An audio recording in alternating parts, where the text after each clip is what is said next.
Spiritual bungee jumping? What the heck is that, right? Well, you have to stay until the end in order to get the whole point. Listen, first of all, so much gratitude. My heart goes out to all of you new subscribers to the channel. Thank you, thank you, thank you. And thank you for your comments as well. Thank you for sharing this video with those people whom you consider to be in need of this information, but more than that, in need of this experience, because what I share with you here isn't information, it is an experience. Today, I'm going to invite you, if you're not driving a car, perhaps close your eyes and imagine what I'm describing to you. Imagine this. Imagine that we're going to go bungee jumping. You know, one of those things that I would probably never do physically because I don't like heights. But imagine that we're on top of a bridge or a very large platform way up there. And we're going to strap on the harness and the bungee cord and all that stuff. Now here we are on this very large platform. It might be a cliff, it might be a bridge. I've seen videos of this, but I probably would never do that. We're very comfortable here. We might be having some cool drinks. We may be talking to our friends. We're in a very stable and comfortable position. But we intentionally and willingly strap on the harness, fasten ourselves to this device, and we jump off.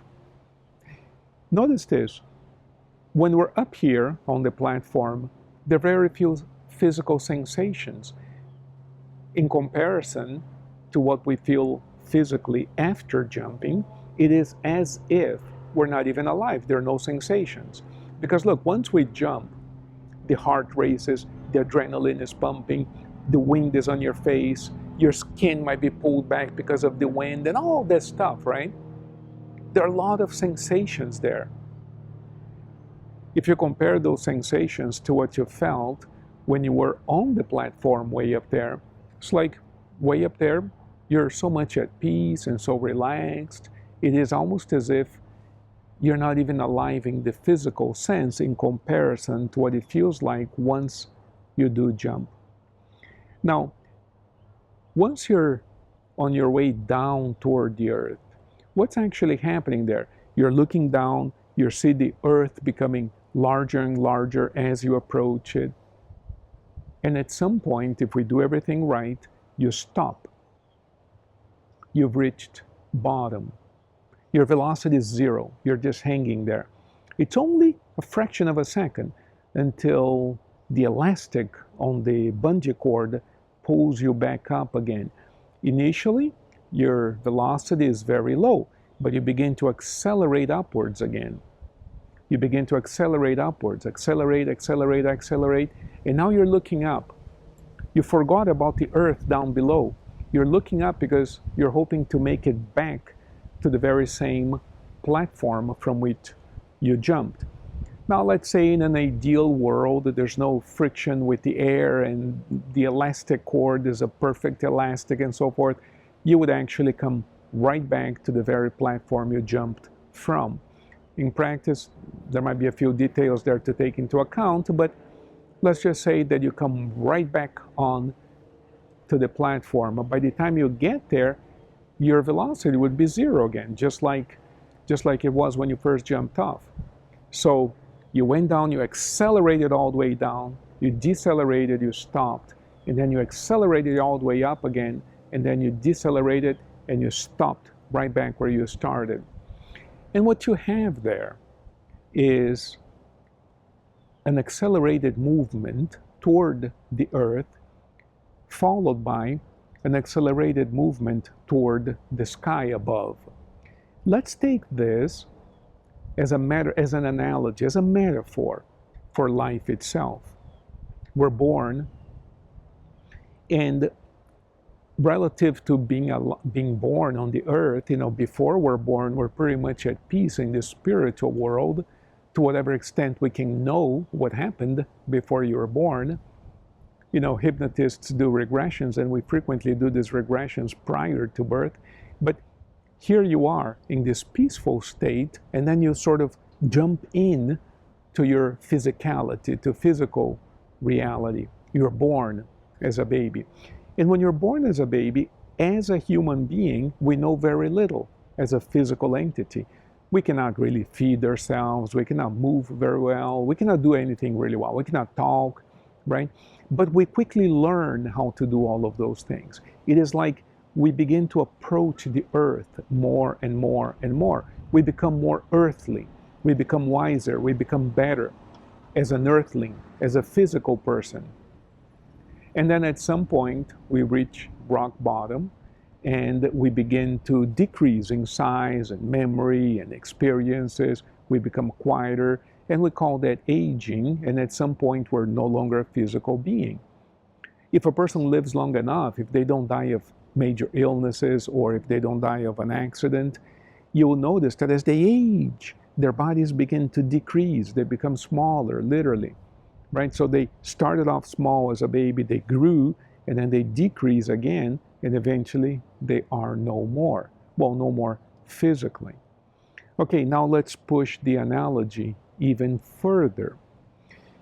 And I'll tell you where this came from. This morning I was reading a book, and it talks about the Essenes and how they wrote the scrolls that came to be known as the Dead Sea Scrolls. And in those scrolls, they talk about the sons of light and the sons of darkness. When I was teaching mystical philosophy, this idea came up all the time, the sons of light, the sons of darkness. And the presumption there is that if we're studying mystical philosophy, we are the sons of light, and everybody else out there who's not are a part of the group of sons of darkness. And God forbid, the people who are bad, those people are definitely the sons of darkness that the scrolls talk about. And the sons of darkness are the ones doing the bad things. And what are the bad things that they're doing? Well, clearly what they're doing is what we don't do, or what we don't have the courage to do, or what we wish we could do but aren't doing, or whatever else, right? Whatever they do that we don't like, somehow it's bad. And that interpretation of good and bad is necessary when we get on the path. I was a part of that group. I had to get on the path at one point. And that interpretation is very common, it's very understandable. But we have to transcend that interpretation. What the Dead Sea Scrolls talk about when they refer to the sons of light and the sons of darkness has everything to do with this journey that I just described. No wonder Jesus spoke of the parable of the prodigal son. The prodigal son, right? This parable of the prodigal son, he goes away from the kingdom of his father's home and then he returns. Similar to the guy who bungee jumped. When we jump off the bridge, we're in this stable platform. That is our state of highest illumination pre-birth. When we move toward the earth, what that means is that we're becoming more earthly. We're becoming selfish. We want to acquire more possessions, more wealth. We don't care about what others feel or think. And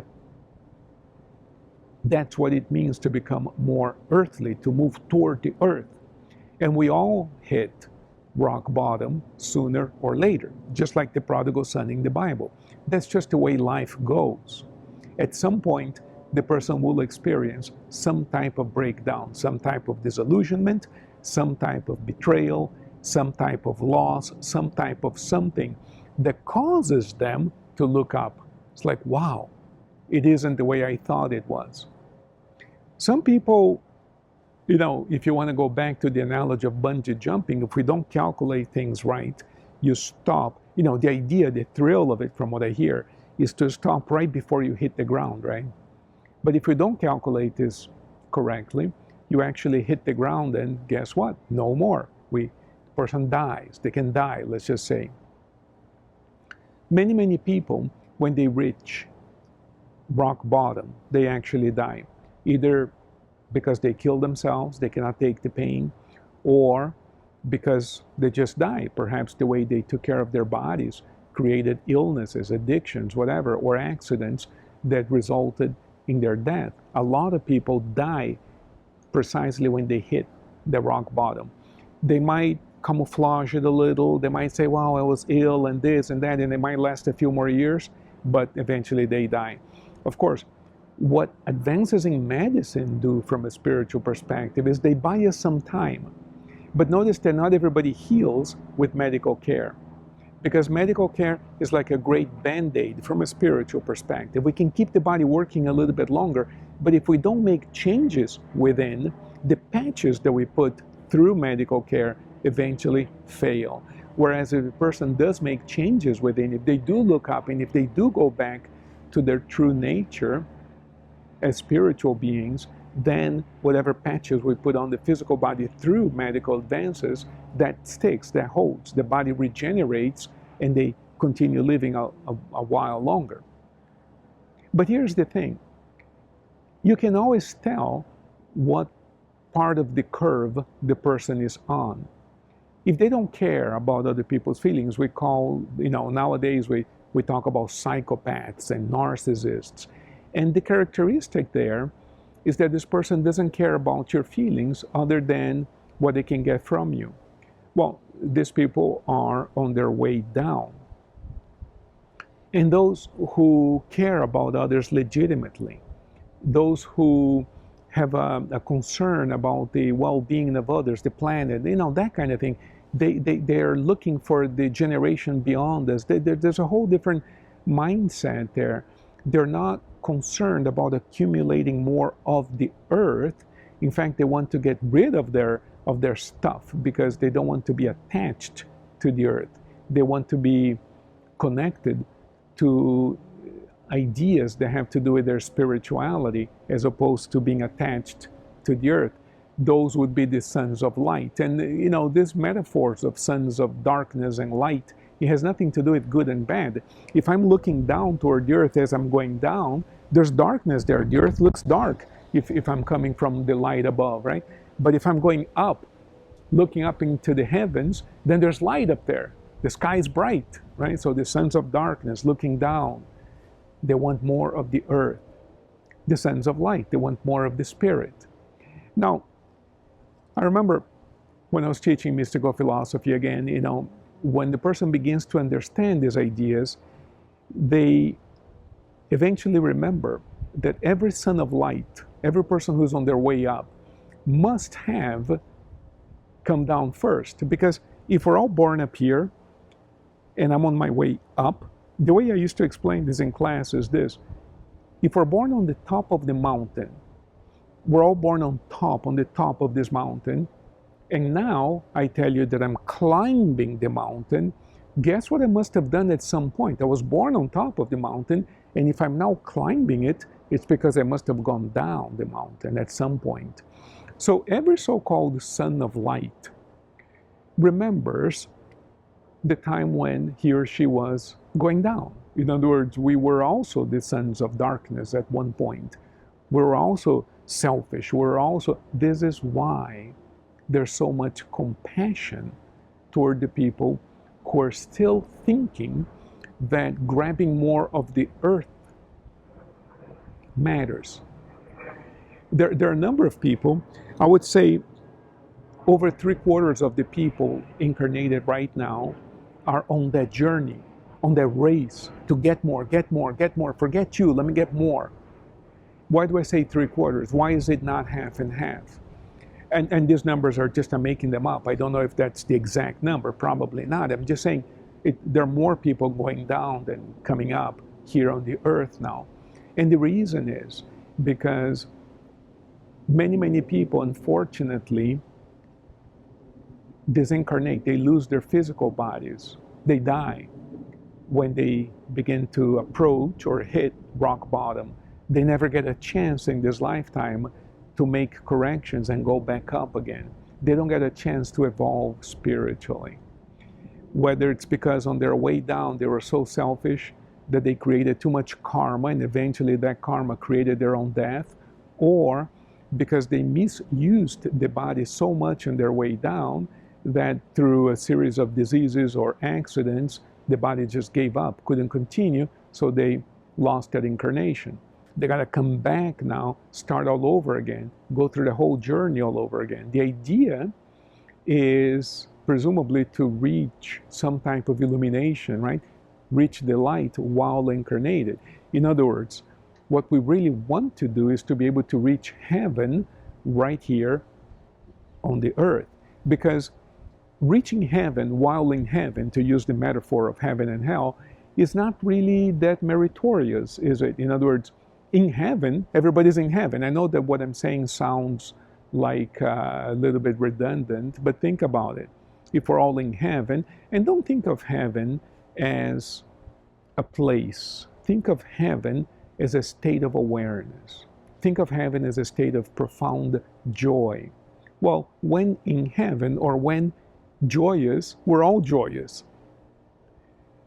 What the earth gives us is adversity, because there is no merit in experiencing joy while being joyous, or while having the conditions outside of you ideal.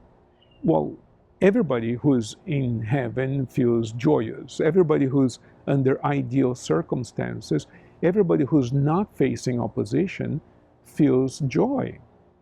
What the earth gives us is constant opposition. You have moments of respite, you have moments of okayness, but then you hit opposition again, some kind of opposition. And it is during those moments of opposition that your true joy is measured. This is why, for instance, in the Bible, Jesus talks about, in all things, give thanks to the Lord. Because if we cannot feel joyous when we face opposition, our joy is doesn't mean much. Of course I feel happy when I'm happy. In other words, it's kind of the thing is, can I remember that I am divine when things don't look so good? That's when it matters. So spiritual bungee jumping, if you find yourself, this is all about sincerity. The prodigal son, if you know the story, the prodigal son goes away from the father's house. When he was on his way down, on his way away from the father's house, he was enjoying the party. What's wrong with that picture? Nothing. That's what we all do. That's what we all have done. So if you find yourself to be in that state where you really don't care about this stuff and you just want to grab more and have more, if you're in that state, there's nothing wrong with that. The only thing I would suggest to you is don't do too much damage to your body, to yourself, or to others. It's okay to enjoy yourself. It's okay not to be spiritually oriented. It's all right to be focused on having more. Just don't do too much damage. Don't hurt other people. Don't hurt your body. Don't use other people. Don't trample over other people. To the extent that you can, right? Do the best you can. And at some point in your life, there might be an experience that sort of knocks you off your horse. We all have that experience at some point or another. For some people, it's a major illness. For some people, it's a major betrayal. For some people, it's financial ruin. For some people, it is the death of a loved one. We all have a shaking, an experience that shakes you up in some way. It's all right. It's part of life. We all have it. Look around. Everybody has that moment. If you have had that moment in your life, you know exactly what I'm talking about. If you haven't, it's all right. It's coming. So know that when that moment comes, you're not alone. You are loved. There is a God, and all you have to do when that moment happens, notice, in the parable of the prodigal son, all the prodigal son had to do was to remember that he has a father, has a home, and if he went back to his father's house, he would have everything he needed. So he decided to get up and go back to his father's house. Now, metaphorically, what that means is remember who you are, remember your divinity, and get in touch with that divinity and begin to build a new life after your bottom arrives, if you will. Right? And you're going to be fine. So, thank you for being here. Let me know what you think about this in the comments. I would love to interact with you and see what your perspective is